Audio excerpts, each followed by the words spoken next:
Hello, I am sitting down to film a review of The Mandarins by Simone de Beauvoir. This is the first novel that I've read by this particular author. You may recognize her name. She is the author of The Second Sex, a big 20th century feminist nonfiction book. And as you can see, this is quite a hefty novel. I've heard that all her novels are quite large. This one clocks in at about 760 pages, and I worked through it in a couple of days. It is a little bit slow paced, but that doesn't take away from the reading experience. As I said, I worked through it very quickly. So this novel is set mainly in France in the closing days of the Second World War. The novel opens just as Paris has been liberated, and we are introduced to a number of characters who are adjusting to this social and political change. We meet Paula, the longtime girlfriend or common law partner of writer and newspaper owner and editor Henry. Paula is kind of an eclectic woman. She isn't as wealthy as some of her friends. She tends to lock herself up in her apartment. She has devoted her entire life to Henry, and she has some issues letting go. She has a very unhealthy relationship, I would say, and that definitely comes to a head within the novel.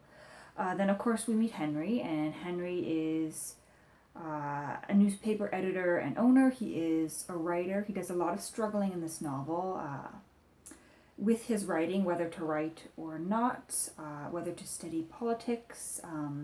He is attempting to keep his newspaper completely independent. He doesn't want to adopt a political program, but he is under great pressure from both the communists in France and another socialist organization that's kind of competing with that communist organization to use his newspaper as a political mouthpiece. We also meet Nadine, a young woman who lost her lover during the war.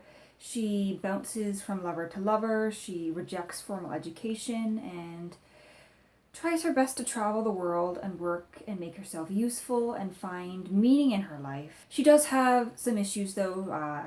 One character points out that Nadine refuses to believe that she can ever be loved again. Then we have Robert, another writer like Henry, also involved with the newspaper like Henry, and Robert is also struggling with politics. I think I find his wife Anne a lot more interesting than him, though. Anne is a psychologist. She is very burdened by the burdens of her patients. She takes a chance and goes to America one year and starts an affair there, and that is a very interesting relationship to me. So this is a novel about coming to terms with post-war society and post-war politics. A big question for a couple of the characters who are writers is whether they have the right to continue to write when there's so much human suffering around them, when there are so many larger political issues, whether they should be wasting or spending their time on art when they could be doing so many other things. There's also another interesting theme that comes up to me as a political science master's student. Many of the characters have to come to terms with living in France in this post-war society, in this post-war world, when they are no longer a number one power. They are, in fact, as Canada likes to call itself, a middle power, and that is a little difficult for them to come to terms with. They see France as having a larger role than she perhaps has the chance to have. We also come across the idea of love, particularly the idea that love is not eternal. We have characters falling into love, falling out of love, and it's portrayed as a completely natural process, and of course, some characters struggle with this. Paula in particular, without giving too much away about her, she is unable to accept this.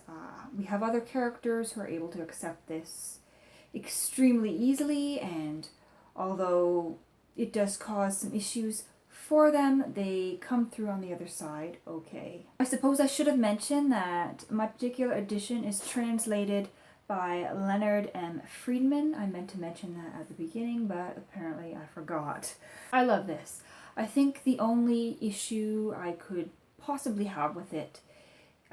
Just off the top of my head, I'm sure if I reread it again, I would start to notice more issues.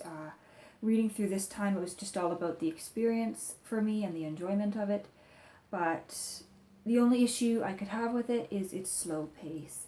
If I had not been in the right frame of mind, perhaps I would not have gotten through it as quickly or at all, because it is a very slow novel. We don't have major events to propel the novel forward. It's very much as if we're looking in on the quiet, average lives of a few people in Paris in this time period. Another thing, this was not an issue for me. As I said, I study politics. But for the average reader who perhaps is not into politics, there is a few very politically heavy passages. If you're not into the whole communist, socialist, Cold War debate, this could be a difficult novel for you to get through.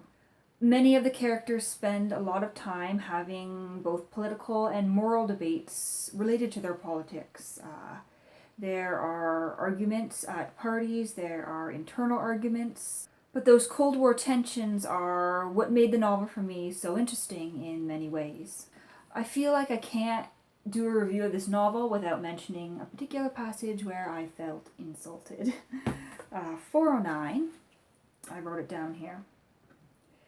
Canada is mentioned, the only mention of Canada in the entire novel. When Anne is visiting the United States, she pops up into Canada for a bit, and there is a very small passage about it, and I have to wonder about Simone de Beauvoir's opinion of Canada